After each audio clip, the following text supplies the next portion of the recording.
Assalamualaikum Sobat Sportball, kembali lagi di channel Kibal TV. Kita bakalan bahas lagi episode 2, bahas timnas tentunya. Dan gue nggak sendirian lagi karena bakal ditemani oleh bang gue, Edo. Apa kabar? Alhamdulillah, baik bro. Oke, kita bakal bahas seputar timnas terbaru, khususnya mengenai persiapan timnas Indonesia di Piala Dunia U17 ya tentunya. Karena U17 ini sesuatu yang cukup kita syukuri karena kita bakal jadi tuan rumah di pagelaran event ini. Terlebih waktu itu kita sebenarnya pernah gagal juga menjadi tuan rumah di Indonesia di event Piala Dunia 20 ya. Iya. Karena ada berbagai masalah teknis lah yang tidak bisa kita pungkiri mengenai hal-hal yang cukup sensitif di masyarakat kita. Dan langsung aja kita mau bahas untuk persiapan U17 nih. Bagaimana persiapan anak-anak usia 17 menghadapi event yang sebesar Piala Dunia U17 ini. Bagaimana menurut lo untuk persiapan U17 ini? Ya, jadi untuk Piala Dunia Under-17 ini kan salah satu dari 3 event Piala Dunia yang merupakan resmi dari FIFA ya. Ada Piala Dunia Senior yang 4 tahun sekali, ada Piala Dunia Under-20, ada Piala Dunia Under-17 U17. Nah, kemarin itu kan kita sebetulnya sudah hampir aja jadi tuan rumah Piala Dunia 20 karena udah tinggal sedikit lagi eventnya. Tadi lu bilang karena ada berbagai macam masalah di dalam negeri ya, whatever lah ya, gue nggak mau bilang ini politis atau enggak, tapi ya sudah, itu sudah terjadi, turnamennya pun batal, dan kita juga nggak bisa menyalahkan siapa-siapa lah gitu, karena memang mungkin belum rezekinya kita lah ya untuk bisa menyelenggarakan event tersebut gitu. Tapi nggak apa-apa, kalau kita dapat rezeki di balik itu, ternyata FIFA mempercayakan kembali nih sama kita untuk jadi tuan rumah Under-17. Alhamdulillah, jadi kehormatan juga buat Indonesia. Kali ini kita jadi tuan rumah Piala Dunia nih. Biasanya kita kan paling tuan rumah Asian Games, kemarin kan tuan rumah AFF gitu. Jadi ini jauh lebih tinggi lah levelnya Piala Dunia.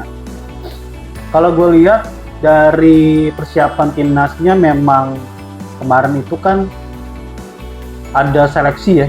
Ada seleksi tim nasional Under-17. Jadi ini kan nanti dipimpin sama Coach Bima Sakti yang memimpin. Kemudian ada sebetulnya timnas Indonesia punya skuad U17, tapi mengingat ini adalah Piala Dunia, jadi pasti tekanannya, kemudian lawan-lawannya juga pasti lebih jago lah ya, lebih hebat daripada regional ASEAN kita.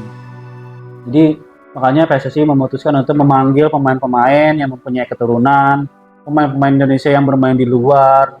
Yuk ikut seleksi timnas U17, kita tuan rumah nih, gitu. Kalian punya kesempatan nih jadi bermain di Piala Dunia U17. Ya kalau gue lihat sih ini nggak boleh disia-siakan ya kesempatan ini ya. Jadi tuan rumah Piala Dunia itu jangan disia-siain. Menjadi tuan rumah yang baik dari sisi tuan rumah, baik dari sisi skuad timnasnya, baik dari sisi nanti permainannya pun juga harus maksimal lah ya. Karena kan Pak Erick Thohir juga sudah sangat luar biasa semenjak dipegang beliau. Citra PSSI pun juga jadi baik, kemudian juga kinerja PSSI juga jauh lebih baik. Banyak event-event yang dibuat, banyak gebrakan yang dibuat oleh Pak Erick Thohir. Salah satunya ini menjadi tuan rumah ya. Gua harap sih ini bisa menjadi dalam tanda kutip batu loncatan kita untuk kedepannya bisa menjadi tuan rumah kembali gitu ya. Harapan gue sih itu. Ya di event-event lain lah ya. Event-event lain gitu, karena ya kalau berharap kita lolos Piala Dunia lewat jalur kualifikasi sih kayaknya butuh waktu ya. Gitu. Kalau dari tuan rumah ya harusnya sih bisa gitu. Kalau menurut gue sih seperti itu sih. Dan yang perlu kita tekankan kalau menurut gue sih sebenarnya ini Piala Dunia paling muda sebenarnya. Piala Dunia paling muda yang cukup bergengsi di usia 17, di usia yang ya anak-anak remaja yang mulai benar-benar mau menjalani profesional sepak bola apa enggak gitu. Ini juga perlu kita tekankan. Jadi Piala Dunia U17 ini baik banget potensinya untuk pemain-pemain kita, untuk pembelajaran, pengalaman. Apalagi kita bakal melawan negara-negara yang pasti punya kualitas gitu, yang timnas seniornya langganan Piala Dunia gitu. Pasti. Nah ini salah satu pengalaman yang harus dijalanin. Dan perlu gue tekankan juga, ini pemain-pemain yang masih muda dan yang masih sangat berpotensi, masih sangat punya harapan besar untuk timnas kita nantinya bakal di hilirnya di senior gitu. Jadi gue pikir kalau untuk Piala Dunia U17 ini kita jadikan ajang bersenang-senangnya anak-anak muda bermain sepak bola dan ditonton di seluruh dunia. Itu aja dulu, ya kan? Setuju gue. Nah, jadi tidak perlu kita sampai bereforia. Boleh kita bereforia yang mendukung, luar biasa mendukung, menonton di TV atau di stadion nantinya.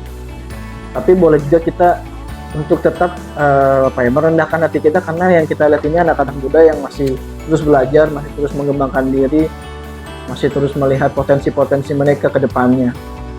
Nah, ini mengenai Piala Dunia 17 ini kan bakalan digelar di 8 stadion ya. Betul. Nah, yang paling menarik ini kan akhirnya JIS ini sempat menjadi polemik sebenarnya kan. Menjadi polemik pada awal bulan atau 2 bulan lalu.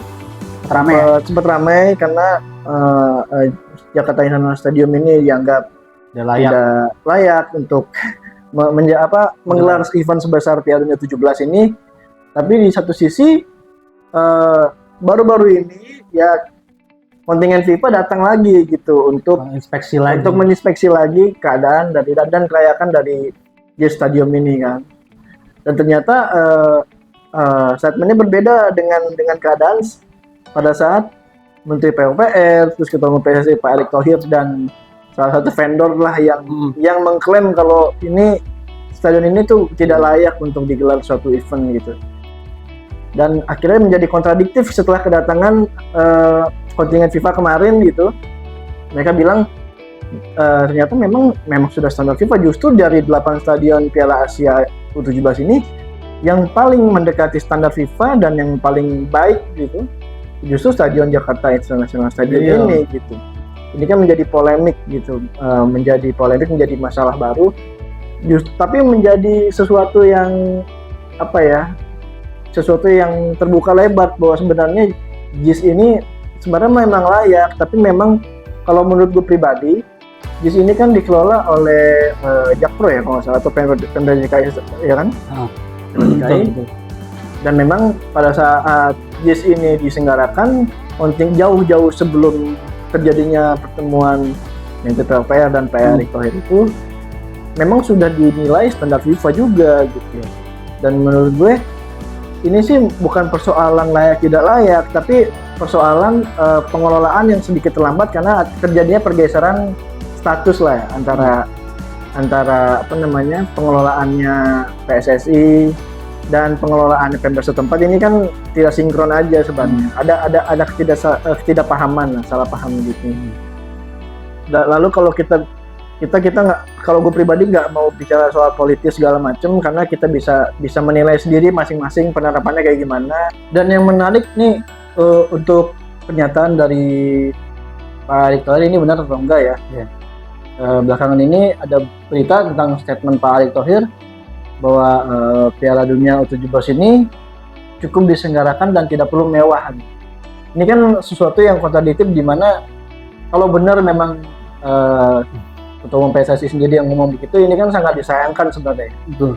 Karena bagaimanapun juga ini event besar, event yang bakal dilihat dari seluruh dunia, pemerhati, agen sepak bola dunia itu bakal melihat ke sini semua, pemain-pemain muda potensial yang nantinya bakal main di klub-klub besar.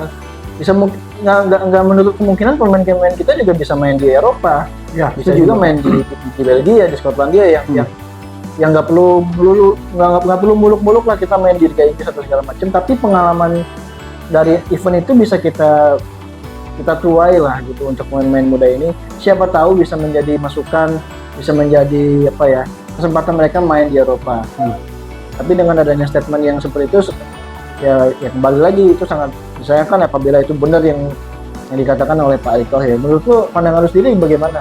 Ya, kalau gue lihat sih kalau sampai keluar statement seperti itu dari Pak Erick Thohir, ya gue pun sendiri cukup menyayangkan ya, karena seharusnya sih menjadi tuan rumah itu ya nggak bisa mewah tidak mewahnya itu lebih ke subjektif sih kalau menurut gue, karena bisa saja dibilang mewah oleh orang yang anggap itu bukan mewah, itu biasa. Bisa saja dibilang tidak mewah, tapi orang melihatnya, wah ini udah sangat mewah gitu. Jadi kembali lagi itu relatif sih, relatif karena menurut gua mewah nggak mewahnya kembali lagi ke pribadi orang gitu, ke fans juga. Tapi yang mau gua garis bawahi di sini, menjadi tuan rumah event Piala Dunia, walaupun hanya under 17, ya menjadilah tuan rumah yang baik, menjadilah tuan rumah yang sukses, menjadilah tuan rumah yang memberikan kesan positif kepada para tamu yang hadir gitu kan. Karena dimanapun juga event ini akan menjadi batu loncatan juga untuk PSSI, untuk Indonesia. Kelak nanti bisa menjadi poin plus di mata dunia apabila nanti Indonesia kembali dipercaya menjadi tuan rumah, semisal Olimpiade. Syukur-syukur jadi tuan rumah Piala Dunia yang senior, Piala Dunia yang real gitu ya. Nah itu kan dari sini batu loncatannya gitu. Karena udah saatnya lah Indonesia menjadi tuan rumah level internasional, udah nggak usah lah jadi tuan rumah Piala AFF, jadi tuan rumah SEA Games, itu bukan level kita negara besar, jadilah tuan rumah di event yang besar. Gue sih gitu sih menurut gue. Dan kesempatannya juga kan nggak bisa 2 kali dan tentu 2 kali kita menyelenggarakan event sebesar itu, dilirik oleh FIFA sendiri gitu. Ya dan harapan gue ya mudah-mudahan dengan diselenggarakannya Piala Dunia 17 ini, mudah-mudahan para pemain-pemain muda kita bisa mengambil ilmu lah, pengalaman yang luar biasa, karena bakal menghadapi tim-tim yang pastinya punya pengalaman dan punya langganan lah di Piala Dunia, baik under 17 atau under 20 misalnya. Jadi dijadikan sebagai batu loncatan kita lah, pemain-pemain muda kita nih, supaya bisa melihat, bisa mengambil pengalaman, bisa dikembangkan segala macam.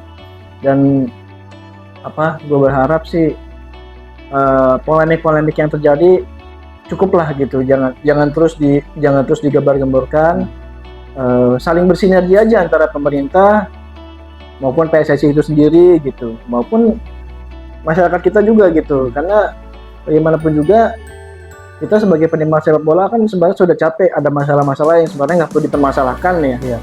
Kalau gue pribadi ya, pemikiran gue seperti itu.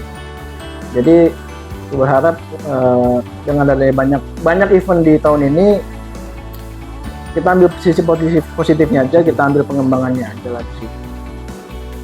Oke, mungkin usai sudah ya pembicaraan kita kali ini di episode 2 bahas timnas di Kibal Kibul TV. Jangan lupa like, subscribe, dan komen di channel Kibal Kibul TV Sport. Semoga bisa memberikan informasi yang sangat inspiratif lah untuk pelaku sepak bola nasional maupun dunia tentunya ya. Salam sport ball, assalamualaikum warahmatullahi wabarakatuh.